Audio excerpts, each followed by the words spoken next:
இன்னைக்கு ஸ்பிட்டி வேலையில் நமக்கு டே 2. வணக்க மக்களே, ஃபோன் அப்படியே ரொட்டேட் பண்ணிக்கோங்க, வாங்க வீடியோக்குள்ள போகலாம். இங்கே ஒரு வில்லேஜ் இருக்குங்க. அந்த வில்லேஜோட பேர் லாங்ஸா. இந்த வில்லேஜில் லைட் பொல்யூஷன் ரொம்ப கம்மியாக இருக்கிறதுனால நம்மளோட வெறும் கண்களாலேயே மில்கி வே கேலக்ஸியை நம்மளால் பார்க்க முடியும். இப்போ மணி 12, வெளியில் -30 டிகிரிக்கு மேலே.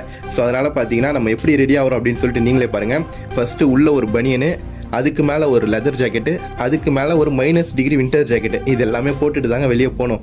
சரி, ஓகேங்க. இப்போ நம்ம இருக்கிற வில்லேஜ் பேர் காசா. இது தாங்க ஸ்பிட்டி வேலிலேயே மெயின் பஸ் ஸ்டாண்ட் இருக்கிற வில்லேஜ். இங்கேருந்து தான் நம்ம லாங்ஸா போக போகிறோம். இங்கேருந்து லாங்ஸா பார்த்தீங்கன்னா 15 கிலோமீட்டர். போகிற வழி ஃபுல்லாகவே அவ்வளோ டேஞ்சருங்க.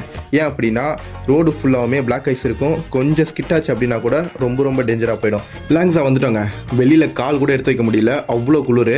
நம்ம கூட ஒரு ஃபோட்டோகிராஃபர் அண்ணா வந்திருந்தாரு. அவர் பார்த்தீங்கன்னா சில இமேஜஸ்லாம் எடுத்துருந்தாரு. அதெல்லாம் நான் காட்டுறேன் பாருங்க. நான் எடுத்த ஃபோட்டோஸ்லாம் காட்டுறேன், அதை பாருங்க. இந்த மாதிரி தாங்க இருக்கும் நம்ம வெறுங்கண்களால் பார்க்கும்போது. ஸோ மில்கி வே கேலக்ஸி எல்லாம் கொஞ்சம் நேரம் பார்த்துட்டு அதுக்கப்புறம் பார்த்தீங்கன்னா ரூமுக்கு வந்து செட்டில் ஆயாச்சு. சரி, ஓகேங்க. நெக்ஸ்ட் வீடியோவில் நம்ம சீச்சம் பிரிட்ஜ், கீ மானஸ்ட்ரிலாம் போக போகிறோம்.